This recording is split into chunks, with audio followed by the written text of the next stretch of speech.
first round session will happen with subjects like oceans, forests, equality, and conflict prevention.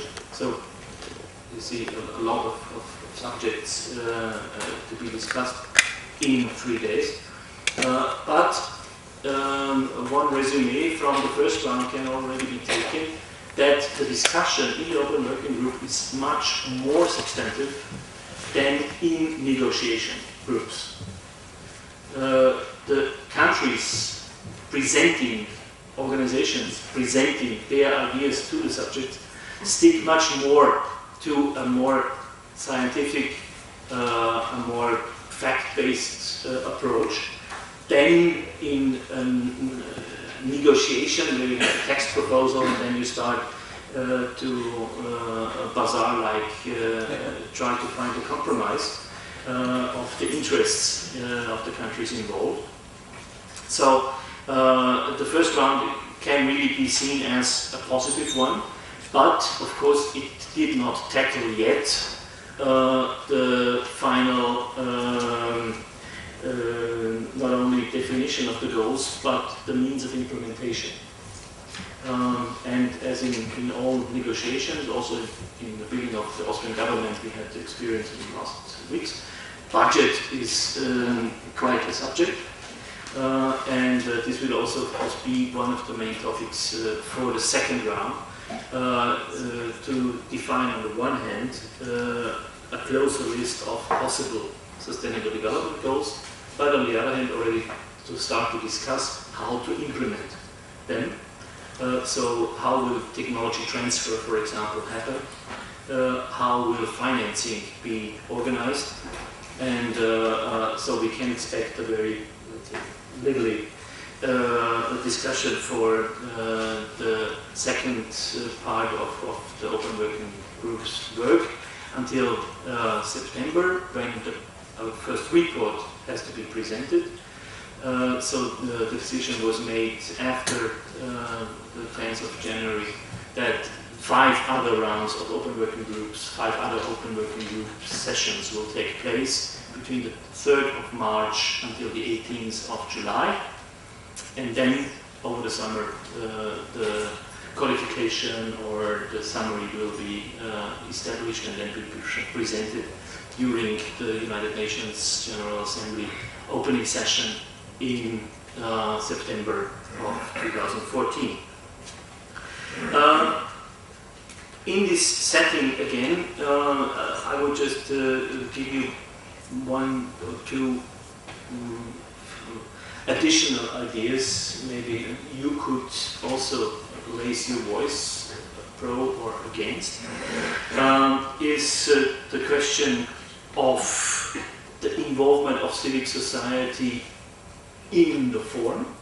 We have now major groups as representatives of civic society, but this is not the end of wisdom. And as Miroslav already mentioned, Austria is now president of the ECOSOC, 1.5 years. Because of the new organization, it is not only 1 year, it will be 1.5 years. So Ambassador Seidig is now presiding over the ECOSOC work and will be also the president of the high-level political forum within the ECOSOC, which is the responsible organ for the sustainable development discussion. So Austria has a possibility to influence the proceedings. And one point of critics already in Rio was which major groups have access to the deliberations within the United Nations. The decision which and how is made by the ECOSOC. So one discussion point is, should this be altered, should this be changed, and if, how? Second, one very, I think, interesting suggestion was not taken up completely, but left to the General Secretary in the Rio final document. It is the so-called High Commissioner for Future Generations. Behind this title, High Commissioner for Future Generations, is the idea of something similar to the High Commissioner for Human Rights. an organ or a representative having the power to give voice and give controlling to the implementation of sustainable development worldwide, for example. So it was on the different titles discussed, but there was no consensus in Rio to be reached. Europeans were quite pro. That civic society has then also a voice in an organizational form. But it was left to the decision of the United Nations General Secretary to find a proposal how to install such a possible High Commission. And this also will be done during the next month. Lobbying instruments are already on the way to support this idea to find a solution. Final word. I think civic society is really one of the key factors for the further development of UN decisions, and the motivation through singing or building with bricks or being together thinking is a very, very necessary impulse for the professionals dealing with these negotiations, and whoever can, please take part in these kind of actions. Thank you very much, Dr. Maria. We are very happy to have an Austrian Minister of European and International Affairs such a person who is so open to innovation and civil society involvement. Thank you very much, and let's hope that we will all together use this window of opportunity also of the Austrian ECOSOC presidency to come up with concrete proposals that will inspire the work of the United Nations. And with this we come to an outstanding expert regarding United Nations and also the linkages with academia. It's Georgios Kostakos, who is the Executive Director of the Foundation for Global Governance and Sustainability. Before that, Georgios was also in the Secretariat of the High-Level Panel on Sustainability, involved in different climate change-related activities of the Secretary General, and even involved in the founding of ECOS, as I've heard somehow, near the founding process. Georgios, we're very happy to have you here, and the floor is yours. Thank you very much, Miran, for the invitation. It's a pleasure and an honor to be here. Yes, I think I was present at the creation of ECOS, but we'll discuss it afterwards in 88 or do that. I was not present at the creation of the UN, but I feel like I want to continue this legacy of the organization and what it represents for humanity, and I think many of us share that. And we need innovation to keep the organization young and relevant, and the ambassador talked about it a lot. So I had prepared something, but I will change it just to add a few things to what was said earlier. The governance innovation at the UN after Rio, there are a lot of elements of it, including the high-level political forum, which replaced the Commission on Sustainable Development, right? That was not working that well, it was too environmental, and now we know that sustainable development is not only the environment, as you said, it's the economy and the society together. Otherwise we cannot, and actually also governance, good governance, and peace and security, if you want to put everything. Otherwise, with one only advancing, the others left behind, we don't have sustainable, stable situation.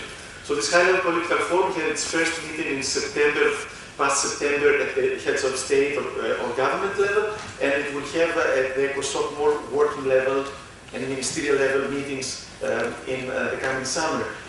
We'll see how major groups will be represented there. The CSD, after the Rio conference, the Earth Summit in '92, had this arrangement of 9 major groups, which represent non-state actors, including civil society, including private sector, including scientists. One of them is also local authorities, to connect to the topic of the day, right? So how is the UN interacting with local authorities and local actors? That's one way, because they are represented among the major groups and they can take the floor in meetings before the CSD, and now we'll see how the high-level political forum will decide to engage them.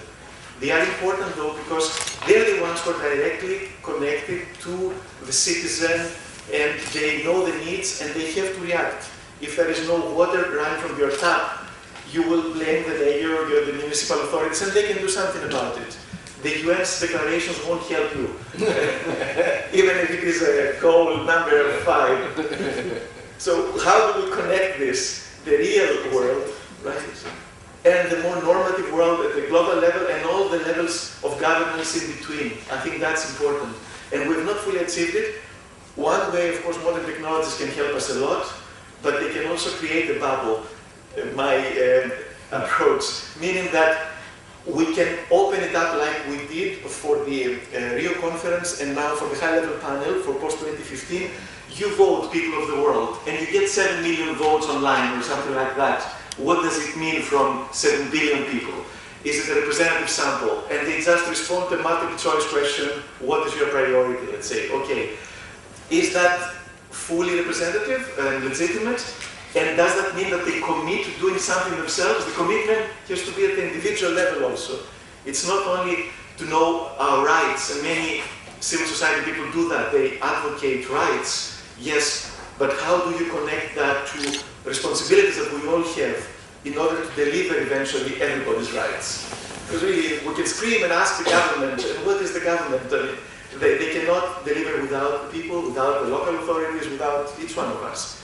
So I think this disconnect, sometimes it is exacerbated by the new media, because people think that by clicking on a button, that they have said what they wanted to say and things will happen. One example, I think, of failure in that way is the Arab Spring.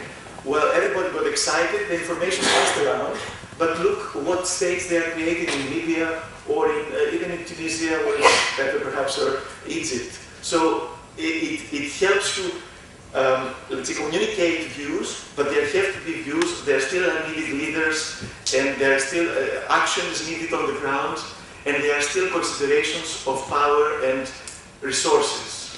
That is not gone because of the internet society. And going to the resources thing, there is a fight about whether to have a goal on cities by itself or to have it as part of other goals. Because would you like to have a sustainable development goal if we have, let's say, about 10, as the ambassador said? Because we cannot have 20, then you lose count, it's not exciting, inspiring, and specific. The MDGs, the Millennium Development Goals, were 8 only. Now we can have up to 10 probably. Should one of them say create sustainable cities with sub-goals? But we are going to have also goals about having health care for everybody, having, let's say, clean water and energy for everybody. What would you do different in a city? You also have to provide energy and water. So do you need a separate city goal or not? If you have the other goals which indicate the actions. I think that's a question to be answered, of course, by the intergovernmental process, but behind it is also the sense of what are we getting out of it. The cities, who are the ones who deliver on the ground, they want to have direct access to resources. So if they recognize there as actors, they will be able to claim from national governments more resources, from perhaps global funds like the Adaptation Fund or the Green Climate Fund or other things, resources themselves, instead of begging as they are now sometimes. So that's a big question. We can find another way of solving it, not to confuse the goals, but have another section in this decision saying implementing authorities, and there have a list according to the subsidiarity principle who does what, and the resources have to go accordingly. But that's something to be decided. So when the discussion is about the cities are so important, they have to be there. It's not as simple or as nice as that. For me, coming from a village, the rural areas also should be there because they are now the other half of humanity. And they produce the food and the water and the other ecosystem services that cities use to a large extent. Cities have also their own ecosystems. So when I see this, I think of my mother outside Sparta in a village in Greece who produces oranges. And she doesn't have the representations that cities have. She cannot talk, and she sells her kilo of oranges for 8 cents, euro cents a kilo. And when I buy it in Brussels, I pay 2 cents a kilo, and I wonder what happened in between. And I think it's the internet economy, it's the city organizations that benefit from it. So we have to balance also the interests of the other half, which is also important and provides the sustenance for everybody. Other things is how the UN also interacts with all these actors, local actors like authorities, but also NGOs. Still, sovereignty is the organizing principle of the UN, right? So when we still have a disconnect with the UN and the processes that happen there and the real world. Because still at the UN they talk about North-South, they talk about the sovereign rights of states that cannot be violated, and they go into horse trading when it comes to the negotiations at the end, which doesn't necessarily reflect the real needs and the real people, and doesn't help afterwards have action on the ground. So the UN has to do more thinking itself to see how the governance innovations will be brought in more centrally. For example, there has to be this effort of there is a global compact for the private sector, right?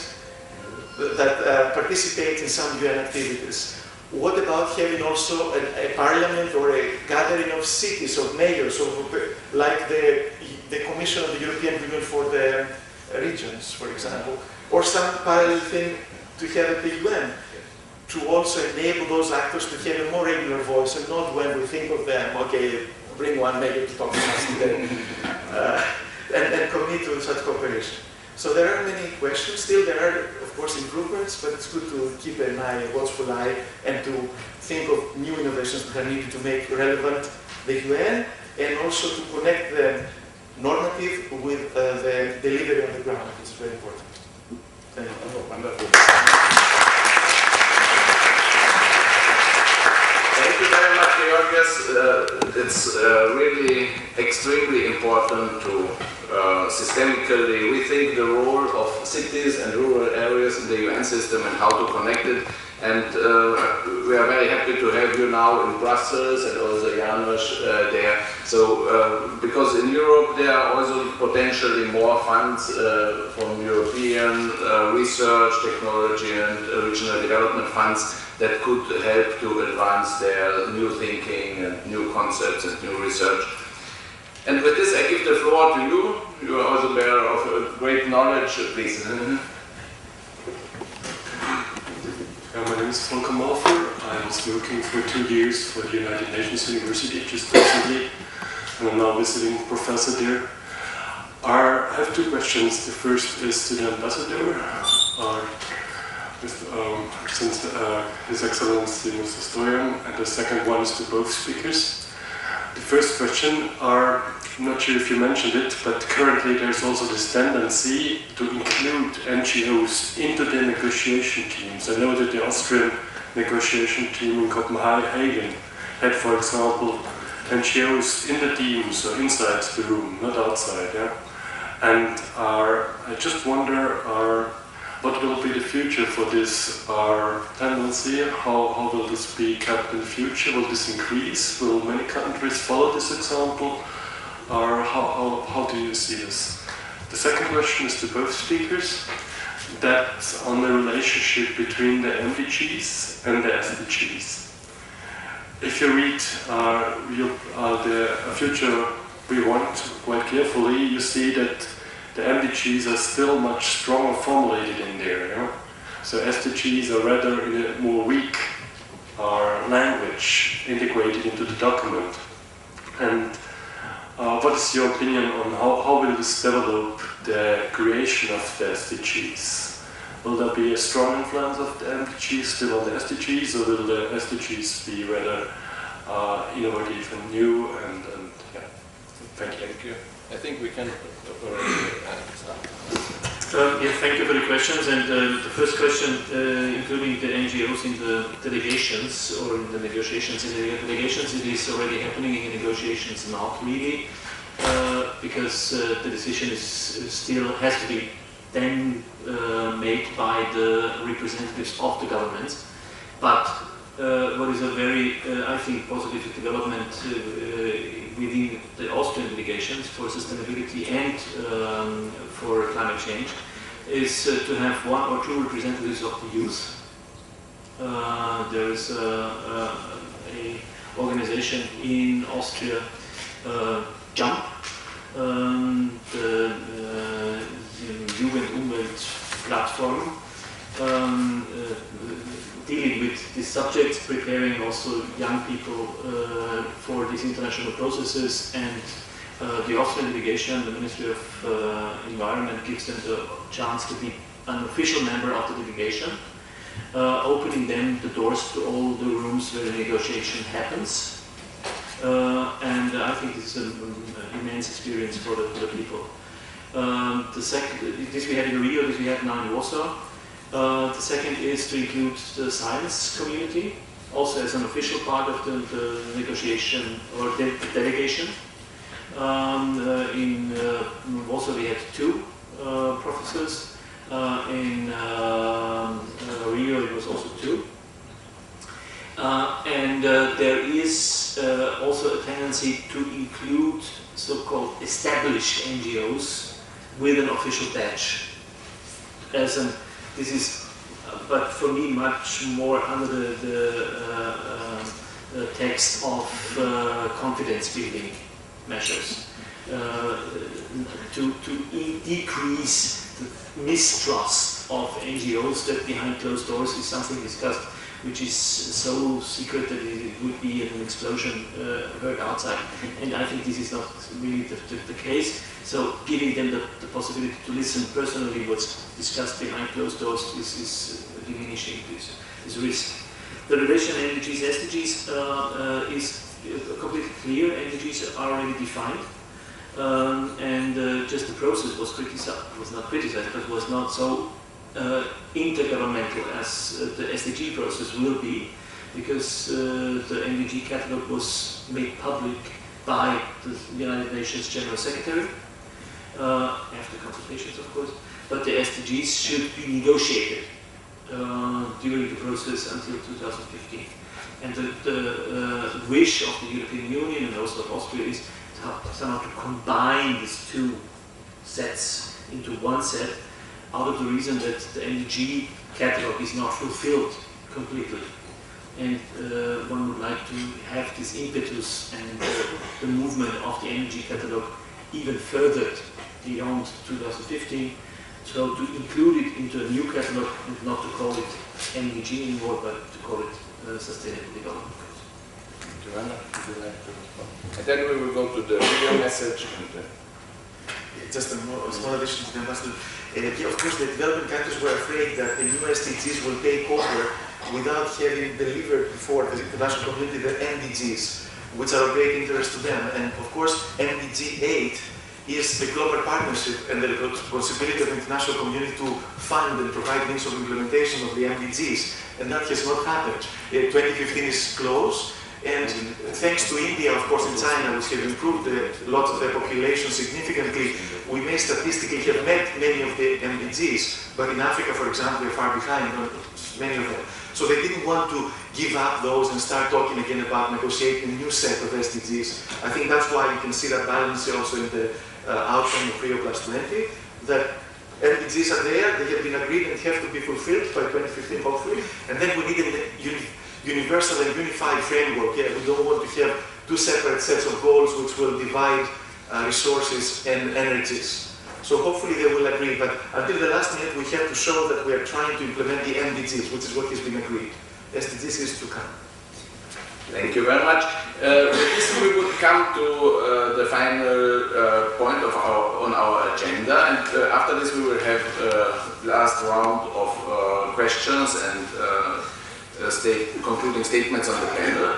And the last point on the agenda is a video message of Ravi Karkara. And he is a very interesting person because he integrates also the sustainable development community, the post-2015 development community for being in the Millennium Campaign, and the cities and rural areas through UN Habitat. And it's also a bridge to tomorrow's first panel, which is about the evolution of youth policies and practical examples. So please listen with me to Ravi and let's get inspired. Good morning. My name is Ravi Karkara, and I work with UN Habitat and UN Millennium Campaign, advising them on youth issues worldwide. And I'm based out of the New York office. And I also co-chair the UN Interagency Network on Youth Development sub-working group on youth participation in development of the post-2015 agenda.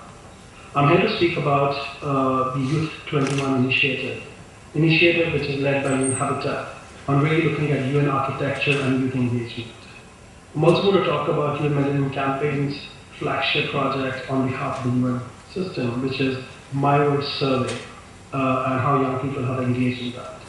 And finally, I would also talk about the issues of young people using information communication technology for sustainable development and social transformation. A Youth 21 initiative, which started really inspired by the Agenda 21 document, really goes and looks into and investigates that how we in the UN system have been engaging with young people. For the first time, the League of Nations in 1936 called for a World Conference on Youth.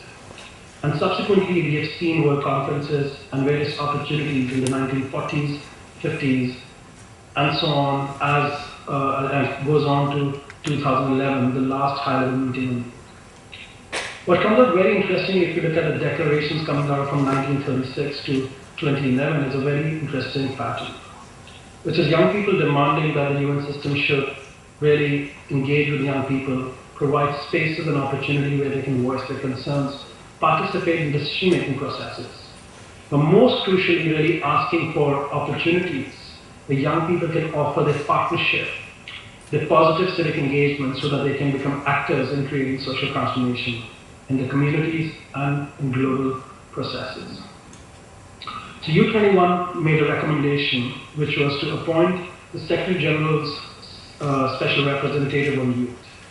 And we worked with esteemed governments such as Norway, such as Brazil, Sri Lanka, UAE, and others, to really get their support so that we really create this new mechanism. And I'm very, very glad to say that, and probably you've already heard, that we have now a Secretary General's Envoy on Youth.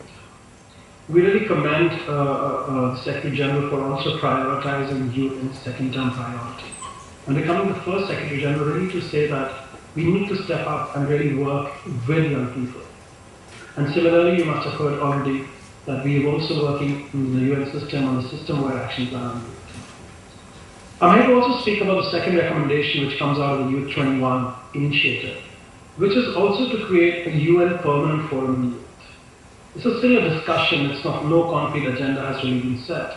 But there's a momentum out there saying that, how do we really create permanent structures and mechanisms where young people, going from one meeting to the other, one conference to the other, can really bring and coordinate and consolidate the discussion on young people's issues, as highlighted in the World Programme for Action on Youth. The attempt is to create national level platform assemblies, regional platform assemblies, and global UN permanent forum on youth. And the advocacy continues. I would also like to highlight, as many of you know, that for the last 2 years, the UN system has been really working on promoting young people's participation in the post-2015 development agenda. Over 88 national consultations, 11 thematic consultations, 4 high-level panel meetings were conducted, and we saw extensive involvement of young people, young women, young men participated widely. But also a similar project which came through was the online mobilization which UN Millennium Campaign has been doing on behalf of the UN system. It is the My World 2015 Global Survey. The survey is really a simple tool to go out there and ask people that how can you prioritize when the governments are really sitting in 2015 and saying that what are the global priorities after MDGs. And I would really invite all of you to take it. It's myworld2015.org. But if you start looking at the data analytics which is coming out of this, and I'm sure my colleague Miro from Glocha will show you the infographics, you'll see that if you look at the age cohort of 16 to 30, and I must say that out of 1.3 million, 900,000 are below the age of 30 who have taken the survey. And out of that, about 700,000 are in the age group of 16 to 30, and their priorities are education, education, education. No surprise, a demand for knowledge, a demand for competency and skill-based education system that can create employment and entrepreneurship, and really contribute to sustainable development values. The second priority is health, third being job opportunities, fourth, which is very interesting, is asking for accountability, which is honest and responsive governance. Fifth, on protection from crime or violence. Sixth being gender equality. And seventh, issues of climate change, whether it's water, forest, rivers, and climate change specifically. We see a very clear emergence of this global community of young people who are really more connected to issues of sustainable development as highlighted in Agenda 21 and what came out of Rio +20. But also there's a worry because we have not really created those opportunities. We haven't created that aid architecture we can really invest in young people. And that's what the Youth 21 initiative, the third component of the Youth 21 initiative, is also rethinking the global aid architecture and really trying to question where is youth investments being made. And we're also working on the global aid architecture discussion, which I will be happy to speak at a later point. Finally, I think one thing which came as a big learning from the MyWorld survey was this very strong engagement of young people. The number I talked about, 700,000, young people participate as individual participant, individual voter. They mobilize their networks, their youth-led organization, their universities or their a rural community or rural groups, and they came and participated. But third thing which happened with young people was they didn't just limit for their participation. They went and mobilized votes of women out there, indigenous communities, disability communities, and so on and so forth. We have images of young people having and conducting a vote in a rural area.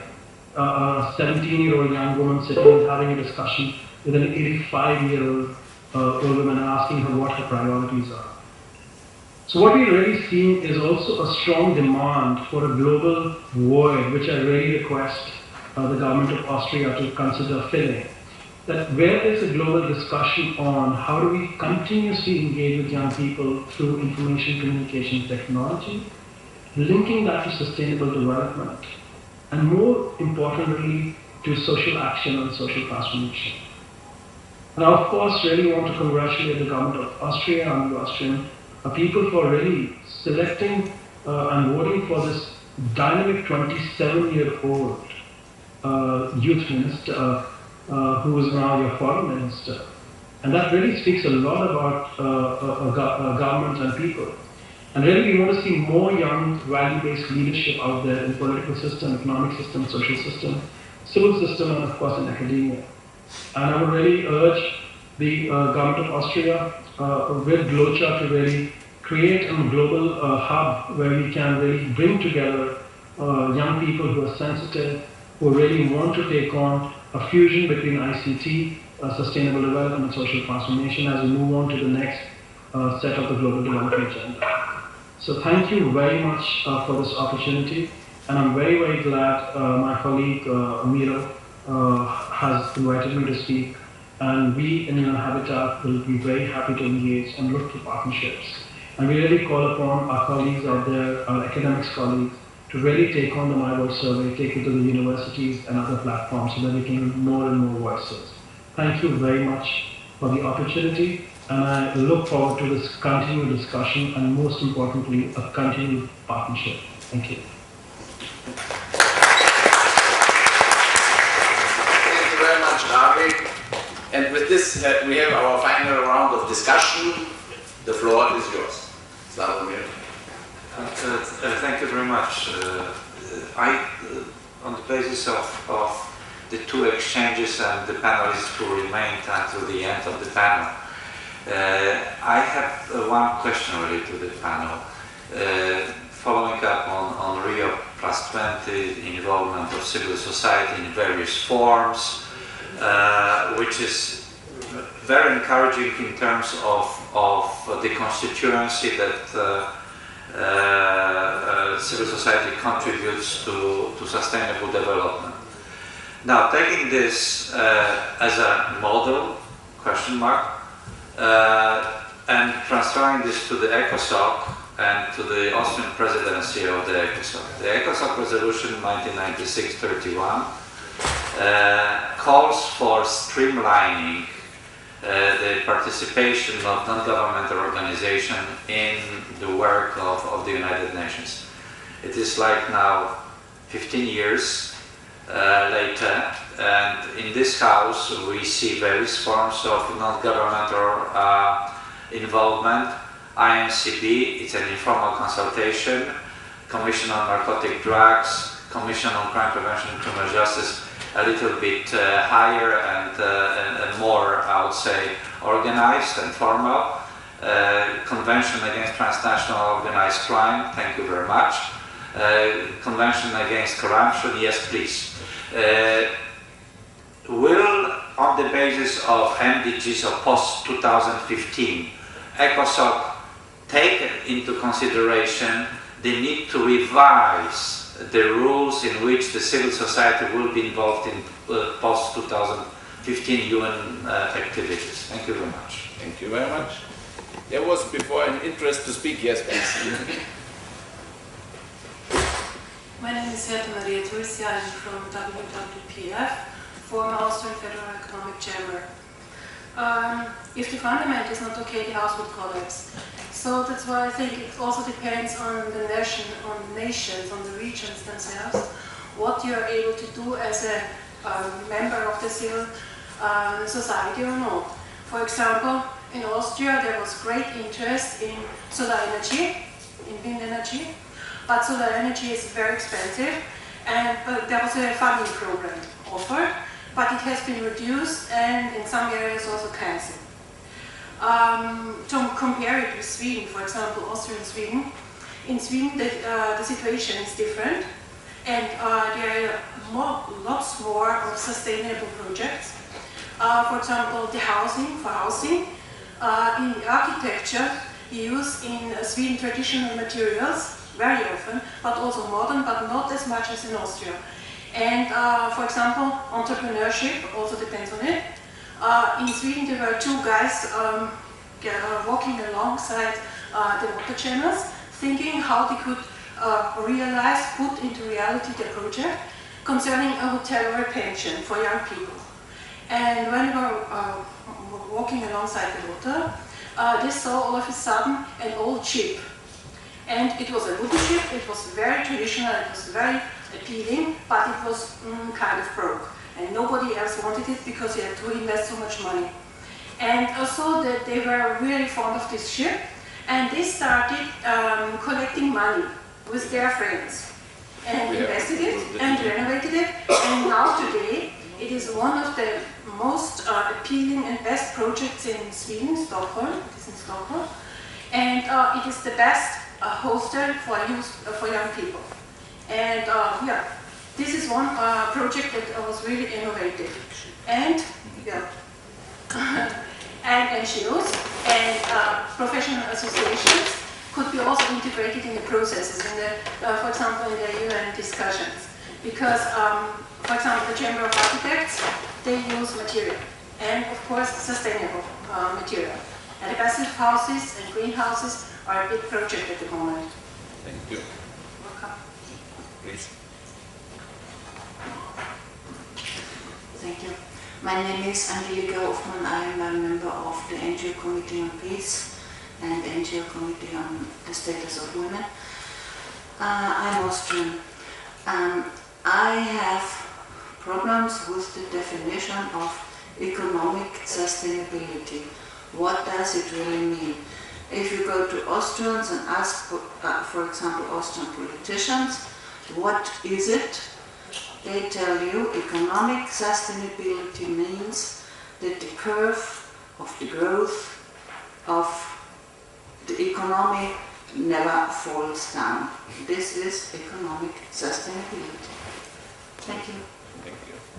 Any further questions, and then we make the concluding round on the panel. Michael, you didn't speak at my panel. It's surprising. Your twin brother. Yes, twin brother. Okay, so with this, we come to the closing round. Georgios will start. Thank you. For ECOSOC, you hear from the ambassador, but I think many efforts have been made in the past, even to have a special representative for civil society, the Cardoso panel. There were many efforts to systematize a bit better the participation of civil society. The role of ECOSOC in general has to be considered, perhaps. I don't know, it may have now new a new breath of life because of this high-level political forum, but overlaps with the second and third committees of the GA. It has to go through the GA, so I don't know if we can rethink it.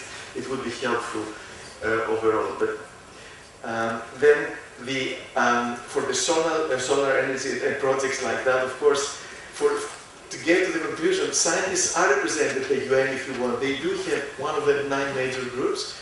It depends also who is their, let's say, representative there and what system they have to be represented in a proper way. So for the local authorities, I have here the organizing partner, that's how they call it, it's ICLEI, Local Authorities for Sustainability.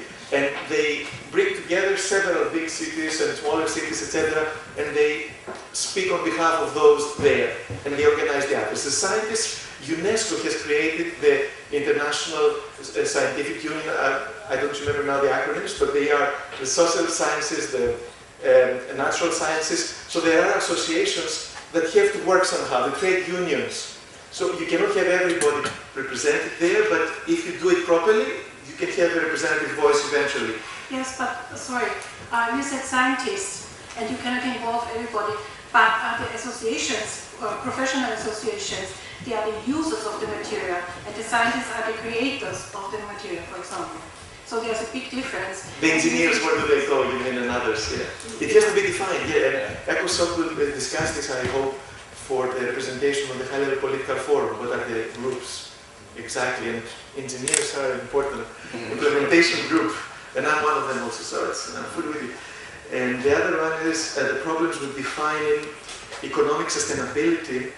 Yeah, I would not define sustainability individual, economic, or social sustainability and environmental sustainability. Normally, all three have to be together, meaning the economy may be doing well, and the people may be having problems in society, because the economy by itself, the markets may be up, and people may have no jobs, and the environment may be destroyed.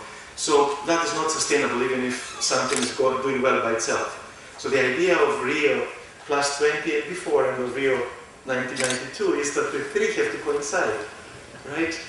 I don't know if anybody grasps the complexity of it and the systems thinking that it entails, but only economic sustainability is not really achievable in a way by itself. It has to have society and environment. Thank you very much. Walter Maria. Thank you, and thank you for the questions. About the representation of civic society and ECOSOC. I think in this process of successes and failures of the UN system, it will be another important step, and this I mentioned also during my presentation, how to define this in the next 3 years, coming also as a voice from the civic society. How would they like to be represented? And I'm a little bit critical about the major groups as they function now. But this is not on us now, governments, to decide how major groups should organize themselves or who should be the representative of such major groups. This is one thing. The solar energy and the big ship, and it is really a big ship, in Stockholm, are wonderful examples of also, I think, a consciousness in the society of what should be done and how should the orientation be. I combine my answer with the question about economic sustainability. I'm very sad somehow that the talks about crises in the last years changed a lot in our mind settings. And these are political talks. A crisis is a crisis, and you can say we have solutions for it, or you can say repeat all the time there's a crisis. And with this repeating of we are going from one crisis to another, some new orientations are coming up, and this or came up, and this is a strong liberal, market-oriented economic system, which is not bad in itself. But if you focus it too much on just there has to be profit and there has to be growth, you somehow make a process of giving no room or taking the room for new ideas of sustainable inventions and interventions. And maybe also new social interventions of how to be self-sufficient,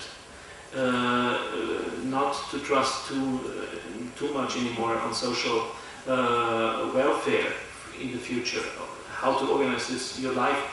Many of these questions are now somehow broken down to economic growth, and this is, I think, also a long discussion for the next conference, how sustainable economic growth can look like. Or is it necessary to redefine growth on another, not growing, but stable development? But as I said, these are long discussions for another conferences, and thank you very much for listening, intervening, and giving us the opportunity to talk about these future projects. So thank you very much. With this I conclude this panel. I would like to thank our panelists. I would like to thank also Econs for organizing this important conference and giving us the floor here. Michael, Alistair, Krista. It's really very enriching for Vienna and for Austria and for Central Europe to have your activities here. I would like also to thank the Ecos volunteers, also Nadia for filming, and the technical staff of Vienna International Center. I hope the panel was useful and inspiring to you, and I hope that we will meet as many as possible of you in June in Klagenfurt. With this I give the word to Michael for technical. Thank you, Nicole. A very happy invitation to come to Heurigen. There will be volunteers downstairs in the Rücklund at 6:30 to help escort them to the Heurigen tonight. So everyone is welcome. Is it by buses or public transport? There's public transport. Vienna public transport is very good, #3 city in the world, right? Smart city. So you use it with us and you will, you will experience it yourself. So please, at 6:30 downstairs, otherwise you find your way, there are maps outside.